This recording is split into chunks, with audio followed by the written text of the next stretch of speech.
사연 있는 통문장 일본어. 오늘 안타까운 뉴스 한 장면을 소개합니다.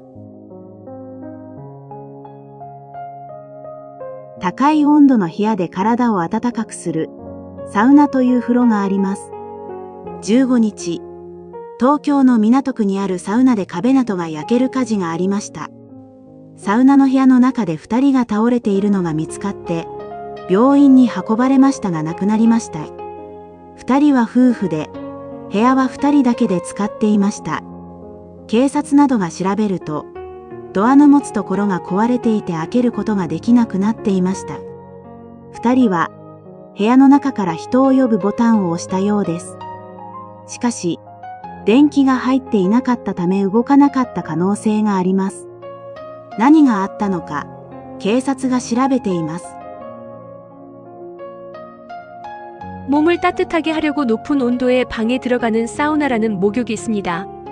15일 도쿄의 미나토구에 있는 사우나에서 벽등이 타는 화재가 있었습니다. 사우나 방 안에서 2명이 쓰러진 채 발견되어 병원으로 옮겨졌지만 사망했습니다. 2명은 부부였고 그 방은 2사람만 사용하고 있었습니다. 경찰 등이 조사한 결과 문 손잡이가 부서져 문을 열 수 없게 되어 있었습니다. 2사람은 방 안에서 사람을 부르는 호출 버튼을 누른 것 같습니다. 하지만 전기가 들어오지 않아 작동하지 않았을 가능성이 있습니다. 무슨 일이 있었는지 경찰이 조사하고 있습니다.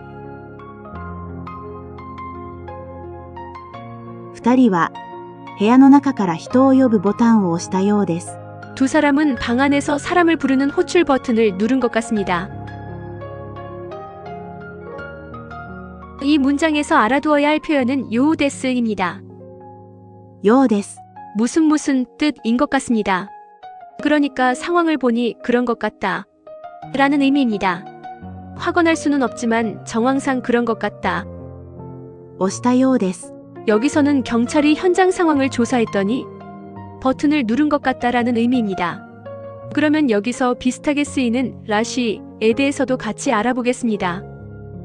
らしい 는 타인 외부 정보에 근거한 판단으로 무엇인 것 같다 라는 의미로 쓰입니다.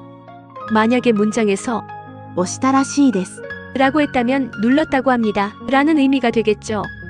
그 밖에도 다른 의미로 쓰일 때가 있지만 자세한 문법 내용을 다루는 영상이 아니니 이 정도로 하고 뉴스 원문을 다시 한번 들어보겠습니다. 이번엔 조금 천천히 들어보겠습니다. 高い温度の部屋で体を温かくするサウナという風呂があります。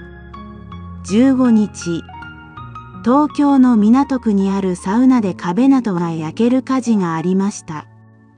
サウナの部屋の中で2人が倒れているのが見つかって病院に運ばれましたが亡くなりました。2人は夫婦で、部屋は2人だけで使っていました。警察などが調べると、ドアの持つところが壊れていて開けることができなくなっていました。2人は部屋の中から人を呼ぶボタンを押したようです。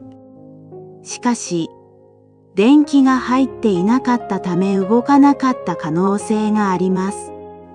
何があったのか、警察が調べています。 이번엔 남성 아나운서의 보통 빠르기 목소리로 다시 들어보겠습니다. 高い温度の部屋で体を温かくするサウナという風呂があります。15日、東京の港区にあるサウナで壁などが焼ける火事がありました。サウナの部屋の中で2人が倒れているのが見つかって病院に運ばれましたが亡くなりました。2人は夫婦で、部屋は2人だけで使っていました。警察などが調べると、ドアの持つところが壊れていて開けることができなくなっていました。2人は部屋の中から人を呼ぶボタンを押したようです。しかし、電気が入っていなかったため動かなかった可能性があります。何があったのか、警察が調べています。 뉴스 사연으로 일본어를 배워보았습니다. 반복해서 듣다 보면 일본어 뉴스가 자연스럽게 들리게 될 거예요. 그럼 다음 시간에 또 만나요. また次回お会いしましょう。